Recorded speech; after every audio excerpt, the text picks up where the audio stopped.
The draw happened at 3:47 in the afternoon on a Friday in July of 1877, which was a specific enough time that the people who were present for it remembered it with the specific precision that the mind applies to moments it knows, even as they are happening, are going to require accurate recall, and the people who were not present for it but who heard about it in the hours and days and weeks that followed remembered whatever time they were told it happened with the same precision. Because the time was part of the story in the way that times are part of stories that happen fast enough that the time is the only fixed coordinate available, everything else being subject to the interpretive distortions that eyewitness memory applies to events that exceed the speed at which the mind can process them as they occur. 3:47 in the afternoon on a Friday in July of 1877 in a town called Bitter Creek, Nevada, which had come into existence 4 years earlier as a staging point for silver ore coming out of the mountains to the east and had in those 4 years developed the specific character of a place where people arrived with intentions and departed with results that bore a variable relationship to those intentions, the relationship being determined by a combination of the quality of the silver, the reliability of the freighting routes, the competence of the men they hired, and the specific configuration of risks that Bitter Creek presented to anyone attempting to conduct business in it, which were considerable and which were organized, in the summer of 1877, around a man named Dalton Price.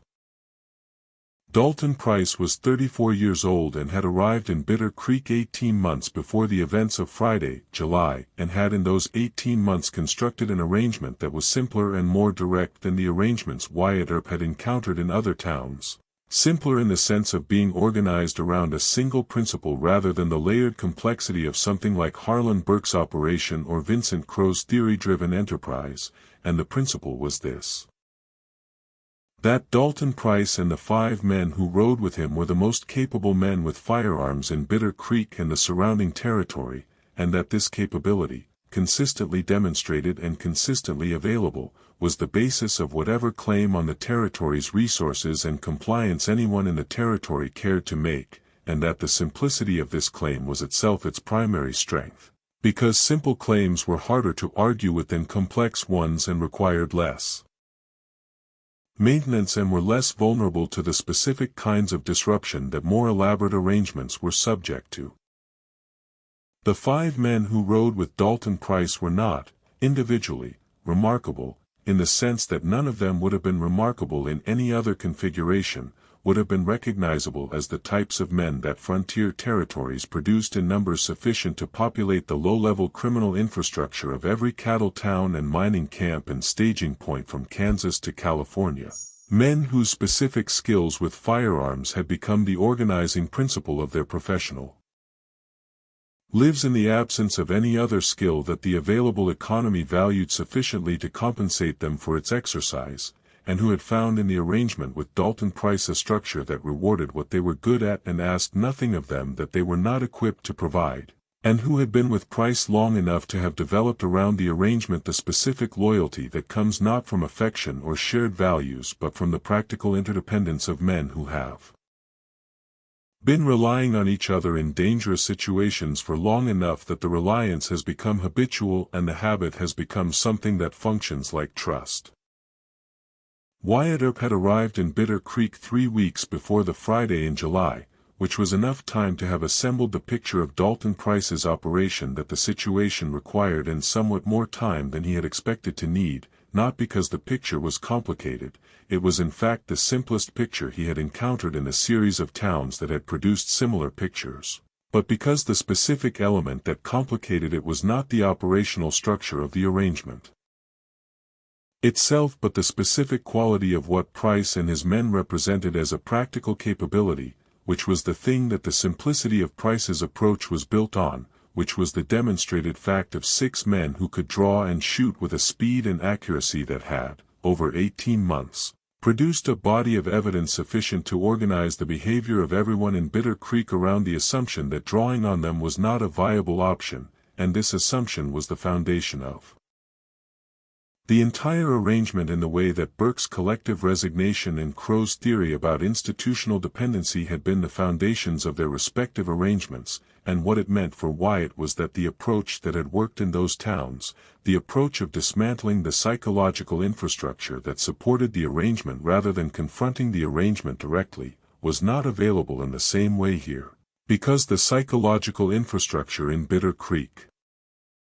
was not resignation or a misapplied theory but an accurate assessment of a specific physical reality, and accurate assessments of specific physical realities were not dismantled by the provision of an alternative perspective but only by the provision of alternative evidence.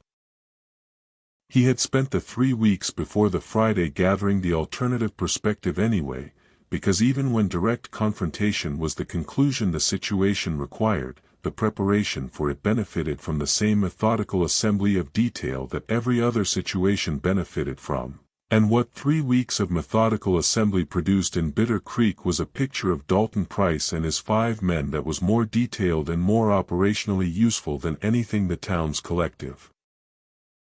memory could have provided in summary, because collective memory applied compression and selection to its subjects, and what Wyatt needed was not the compressed and selected version but the full resolution picture, the version that included the specific habits and preferences and vulnerabilities and patterns of each of the 6 men individually as well as the collective pattern of the 6 men together. Because 6 men together were not simply 6 times 1 man but were something qualitatively different from any one of the 6, something that had its own specific properties and its own specific vulnerabilities that were different from the properties and vulnerabilities of any of its components, and understanding those collective properties was the preparation for the only approach that was available, which was the direct one.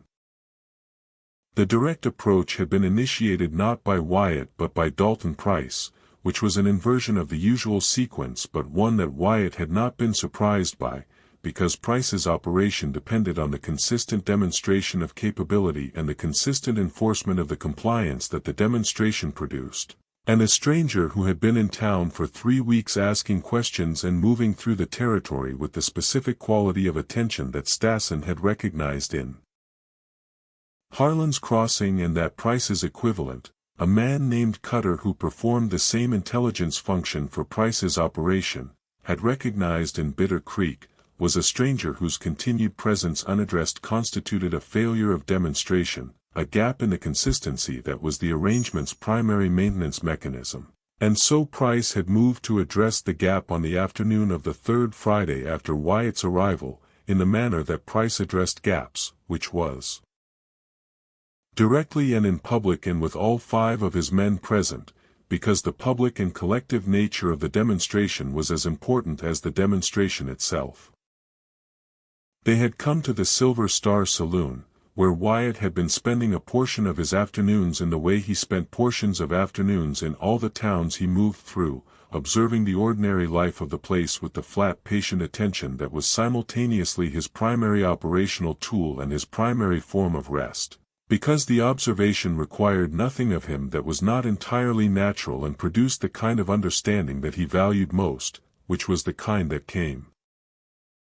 from watching things rather than asking about them, and Price and his 5 men had come through the saloon doors at 3:43 in the afternoon, which was 4 minutes before the draw, and the 4 minutes had been occupied by the specific choreography of 6 men positioning themselves in a room relative to a single man at a corner table, a choreography that Wyatt watched being conducted with the same flat attention he brought to everything, making the same assessments that he always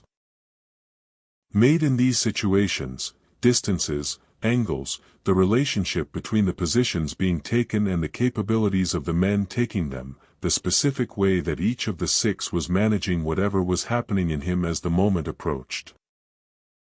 And by the time the choreography was complete, which was approximately 3:46, he had finished the assessment and had arrived at the conclusion that the assessment produced. And the minute between 3:46 and 3:47 was the minute in which he sat at the corner table with his coffee and let the conclusion settle into the specific quality of readiness that was not tension and not calm but something between the two that had no comfortable name and that he had learned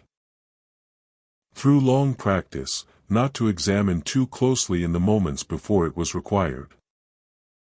Dalton Price spoke first, which was the expected sequence, because Price's approach required the verbal framing of the demonstration before the demonstration itself, required the establishment of the narrative context in which the demonstration would take place and be understood by the audience of the saloon's occupants, whose understanding was part of the demonstration's function. And what Price said was a version of what men in his position said in these situations, establishing his claim. Identifying Wyatt's presence as the violation of the claim, and communicating the consequence of the violation, and he said it with the specific confidence of a man for whom this sequence had always produced the same result, which was the result in which the target of the communication either departed or agreed to accommodate the claim or attempted to draw, and was rapidly educated about the accuracy of Price's assessment of the capability differential. Wyatt listened to it. Then he stood up. He stood up without urgency and without announcement and without any of the visible preparation that men who were about to engage in gunfights typically displayed, the weight shifting and the hand positioning and the visible intake of breath that preceded the resolution of the body toward a specific action, and the absence of these preparations was itself information, and the information it communicated to the 6 men watching him stand up was information that each of them processed differently, according to the specific configuration of their experience and their assessment of what they were looking at, and what the processing produced, in each of the 6, was a variant of the same fundamental question, which was what kind of man stands up like that in this situation, and the asking of the question was itself a delay, a fraction of a second in which the answer was being sought rather than the draw being initiated, and fractions of seconds in situations of this kind were not fractions, but architectures were the structures within which everything that followed was built. The draw happened at 3:47. What happened in the draw is the part of the account that the witnesses found most difficult to describe, not because they had not seen it, they had seen it with the specific clarity that extreme events produce in the people who witnessed them, but because what they had seen did not fit comfortably into the available descriptive vocabulary, which was a vocabulary built for sequential events, and what they had witnessed was not sequential in any way that the vocabulary could capture, was instead something that existed in a different relationship to time than sequential events did, something that had happened all at once in a way that the mind registered as having happened all at once and then, in the attempt to communicate what it had registered, was forced to translate into a sequence that was accurate in its components and false in its overall impression. Because the overall impression of what happened at 3:47 in the Silver Star Saloon in Bitter Creek, Nevada was not the impression of a sequence but the impression of a single thing that contained within it everything that needed to happen, resolved and complete, the way a chord contains its notes without them being heard separately. What the testimony agreed on, in the versions that could be verified against multiple accounts, was this: that 6 men drew, that Wyatt Earp drew, and that when the drawing was finished 2 of the 6 men were on the floor and 3 of the remaining 4 had not completed their draws, their hands on their weapons but the weapons not yet clear of leather, and the 4th had completed his draw but had not fired, and Wyatt Earp was standing with his Colt in his hand and 2 spent casings on the floor and 4 rounds remaining, and the specific expression on his face that people who had seen him in situations like this one described as the expression of a man who has finished an arithmetic problem and is confirming that the answer is what he expected, and the 2 men on the floor were alive and would remain alive, which was not a given in situations of this kind and which was not an accident, which was the detail that distinguished what had happened from what could have happened, and that was the most significant detail in the entire event for anyone who understood what it meant, which was that the resolution of the situation had proceeded according to an intention that had been formed before the drawing began and that had been executed with sufficient control and precision that the intention had survived the execution intact. Dalton Price was one of the 3 men whose draw had not been completed.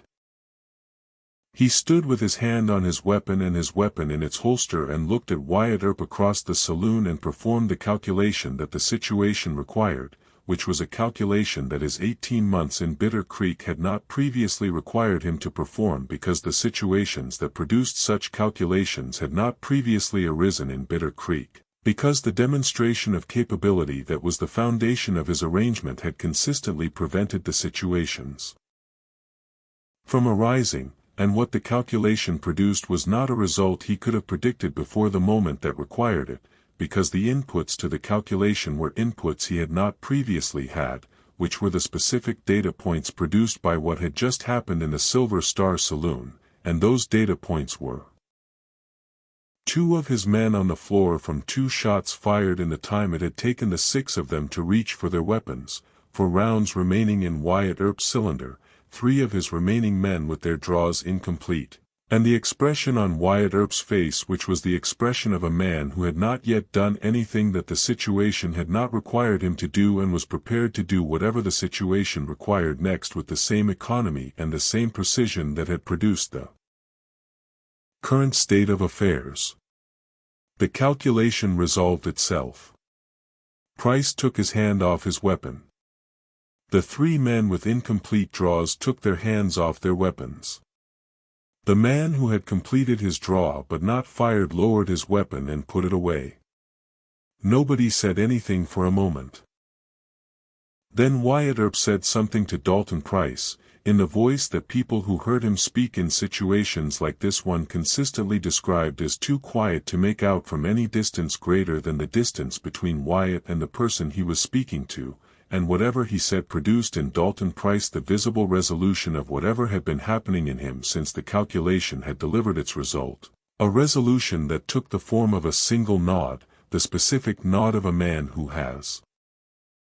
received information and has accepted it and does not have anything to add to it, and then Price and his 5 men left the Silver Star Saloon, and Wyatt Earp picked up the 2 spent casings from the floor and put them in his coat pocket and finished his coffee, which had gone cold during the 4 minutes and the draw but which was still coffee, and the saloon, which had been very quiet, became slowly less quiet, and the afternoon continued. The 2 men on the floor were taken to the doctor who operated out of a room above the hardware store on Bitter Creek's Main Street, and the doctor, a man named Fessler who had come west from Ohio and had developed in his years in Bitter Creek a clinical detachment from the specific types of injuries that the frontier produced, examined them and treated them and told the men who brought them in that they would both be functional again in 3 to 4 weeks, which was information that the men who brought them in relayed to Dalton Price, and which Price received with the specific quality of attention of a man processing information that has implications for multiple things simultaneously, the immediate implication being the status of his operational capability and the secondary implication being what the information said about the man who had produced the injuries in the specific way he had produced them. What it said about Wyatt Earp was what Wyatt Earp's actions in situations like this one always said, which was something that the people who observed them found difficult to articulate precisely but that they understood intuitively, which was that the man was operating according to a set of principles that were not the standard principles of these situations, that the standard logic of confrontations of this kind, which was the logic of maximum deterrence through maximum consequence, did not apply to him in the same way it applied to everyone else, that he was doing something in these situations that was recognizable as the same genre of activity as what everyone else did in them and that was at the same time fundamentally different from what everyone else did in them, different in the way that an expert's performance of a skill is different from a novice's performance of the same skill, not better at the same thing but doing something slightly different that looks like the same thing until you examine it closely enough to see that the principles organizing it are not the principles you assumed were organizing it. Dalton Price examined it closely enough. He spent the evening of the Friday thinking about what the afternoon had produced and arrived by the following morning at the same conclusion that every man who had been in his position relative to Wyatt Earp had eventually arrived at, which was that the arrangement he had been maintaining in Bitter Creek was no longer maintainable in its current form. Not because the capability that had been the arrangement's foundation had been definitively demonstrated to be insufficient, though the afternoon had provided significant evidence in that direction, but because the demonstrated capability had been encountered by someone whose response to it had been to produce evidence that the arrangement had not accounted for, and the arrangement that had not accounted for specific evidence was an arrangement whose assumptions had been falsified. And arrangements built on falsified assumptions did not survive the falsification, not immediately, not in a dramatic collapse, but through the specific erosion that follows when the thing an arrangement is based on has been shown, publicly and in the most direct possible way, to be insufficient to the specific situation it encountered. The arrangement in Bitter Creek did not collapse on the Friday. It began its collapse on the Friday, and the collapse proceeded over the following 2 weeks in the specific way that such collapses proceeded when the foundational assumption had been publicly challenged and found insufficient, which was through the withdrawal of the accommodation that the assumption had maintained, the withdrawal proceeding not all at once but one accommodation at a time, one merchant deciding not to make this month's payment before the violence that was supposed to follow. The non-payment materialized, one rancher loading his cattle without the contribution to Price's operational budget that loading his cattle had previously required, one freighting operator routing his wagons through the territory without the arrangement's blessing, each defection making the next defection slightly more rational until the critical mass was reached and the arrangement had lost enough of its accommodations that its continued operation was no longer economically viable and its symbolic basis, which was the demonstrated incapacity of the opposition, was already gone.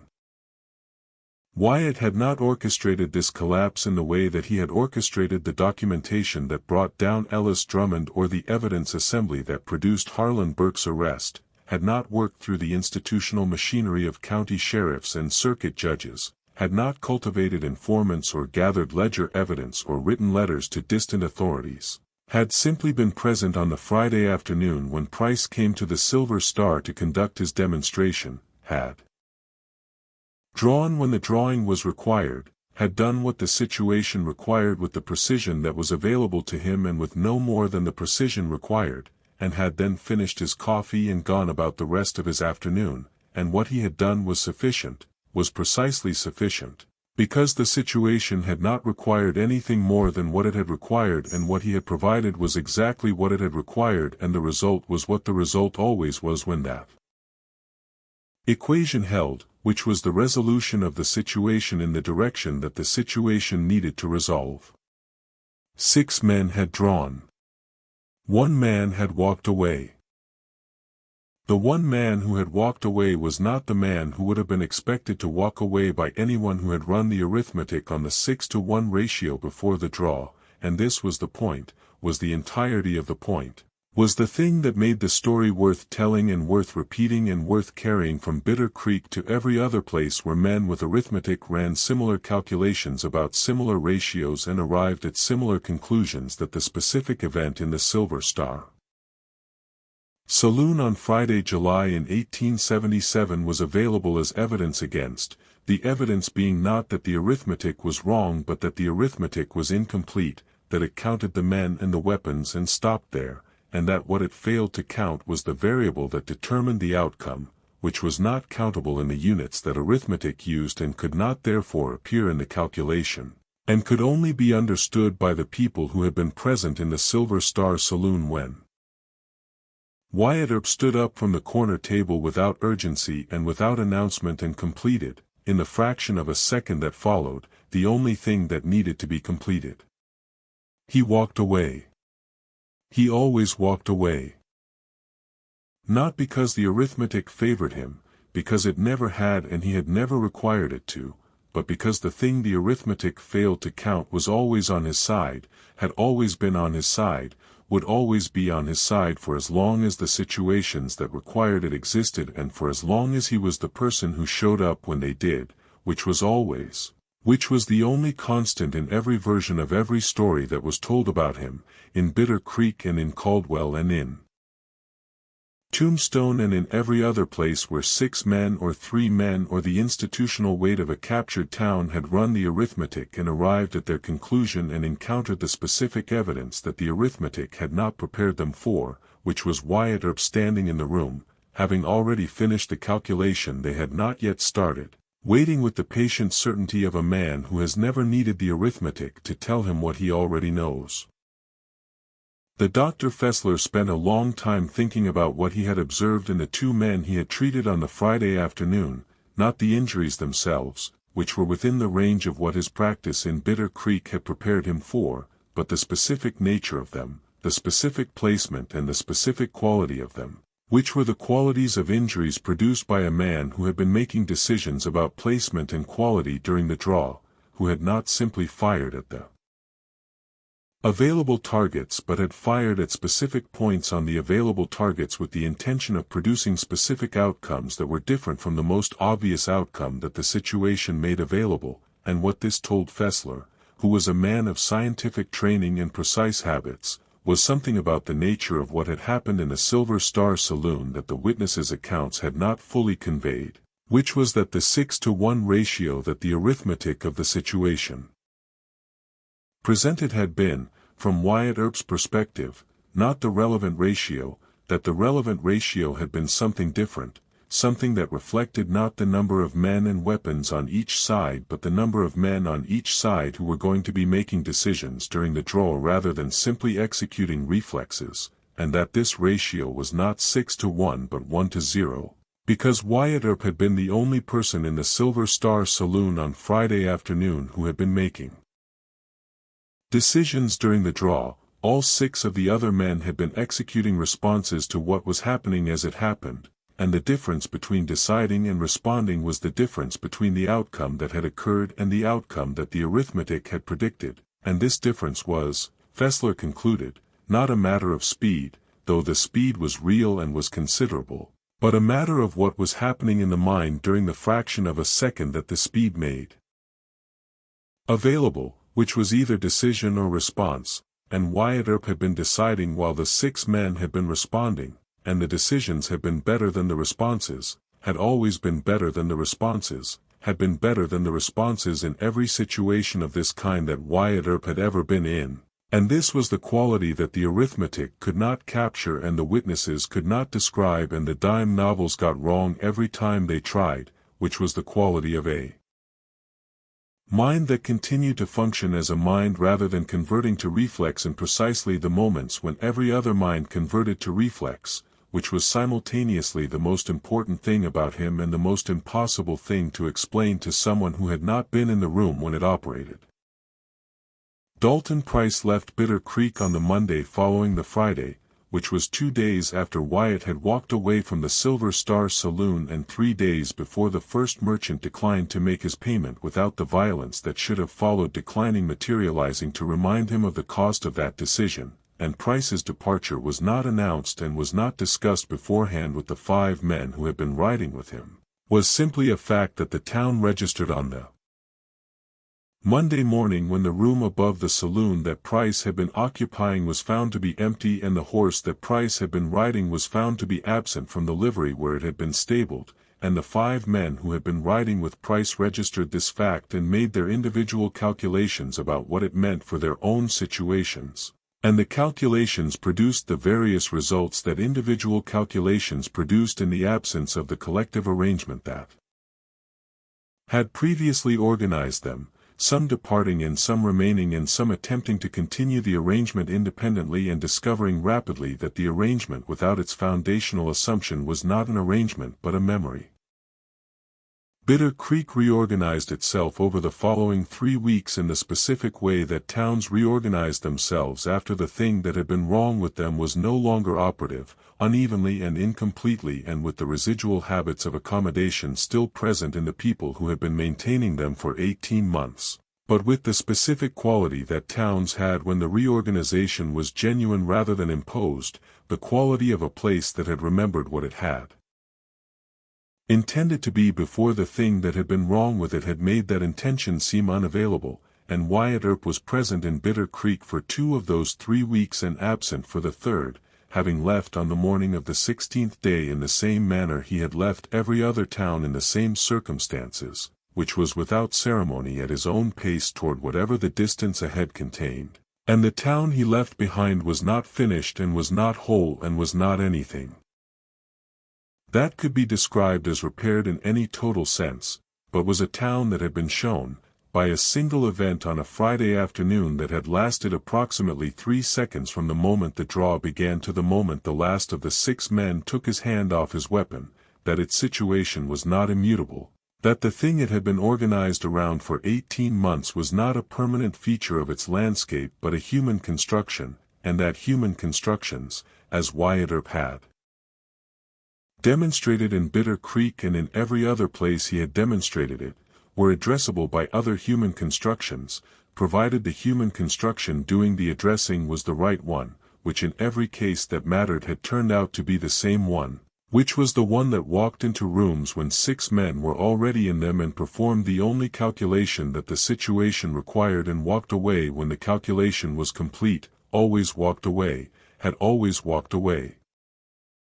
would always walk away, because walking away was the result of the calculation and the result of the calculation was always the same and the calculation was always the same and the man making it was always the same, and the arithmetic could not account for any of this but the arithmetic had never been the point.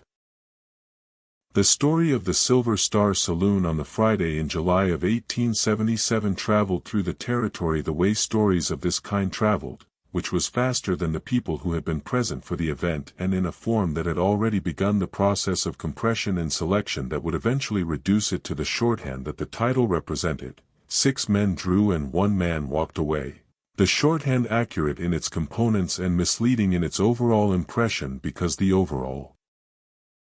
impression it produced in people who had not been present was the impression of a story about speed and skill and the arithmetic of advantage. And the story was about none of these things, or rather was about all of these things in the same way that a surface is about what is underneath it, accurately if incompletely. And the thing the shorthand did not capture and could not capture without ceasing to be a shorthand was the quality of what had been happening in Wyatt Earp during the fraction of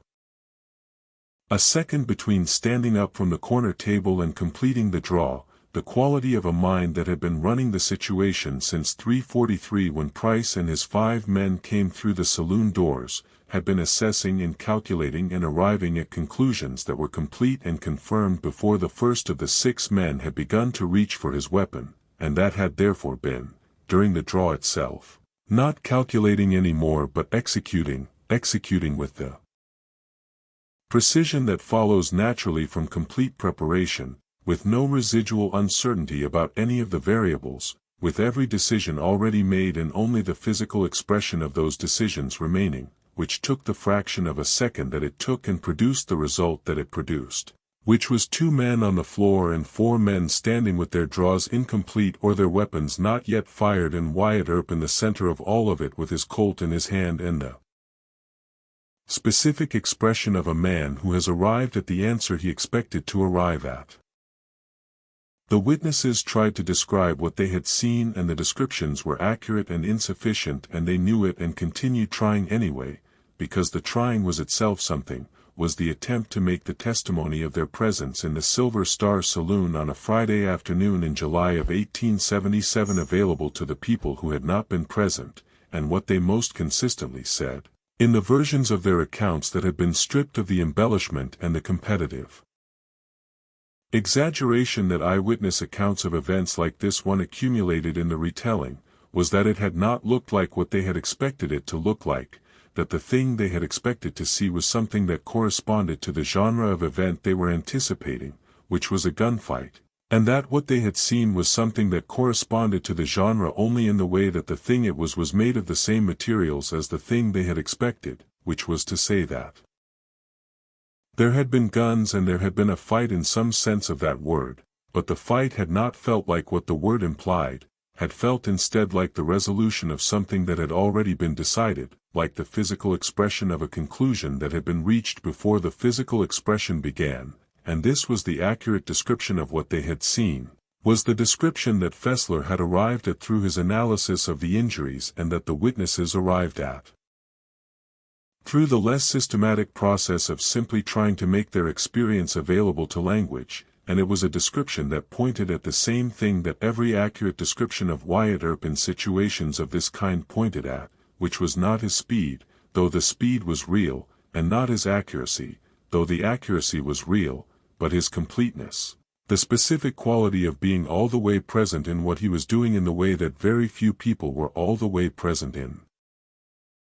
anything, and which made the things he did in those fractions of seconds different from the same actions performed by other men, not in their category but in their quality, not faster or more accurate versions of the same thing but a different thing that happened to consist of the same components. 6 men drew on a Friday afternoon in July of 1877 in the Silver Star Saloon in Bitter Creek, Nevada, and 1 man walked away, and the 1 man was Wyatt Earp, and he walked away not because the arithmetic had been in his favor, it had not been, but because the arithmetic had never been the variable that determined the outcome, had never been the variable that determined any outcome in any of the situations that the stories about him were stories about, and the stories kept being told and kept being compressed into their shorthands and kept being distributed through the territory and beyond it and eventually into the books and the films and the cultural memory that absorbed them, because the thing the shorthands pointed at, the thing they inadequately but persistently gestured toward, was something that the culture needed to have a story about, which was the possibility that the arithmetic was not the final word, that the calculation of how many men were on each side and how fast they could draw and how accurate they were was not the calculation that determined what happened, that there was another calculation, prior to and more fundamental than the arithmetic, that determined the outcome before the arithmetic had a chance to matter, and that this prior calculation was the one that Wyatt Earp was always already finished with when everyone else was only beginning, and that this was why 6 men drew and 1 man walked away, and why it would always be 1 man walking away, and why that 1 man would always be Wyatt Earp.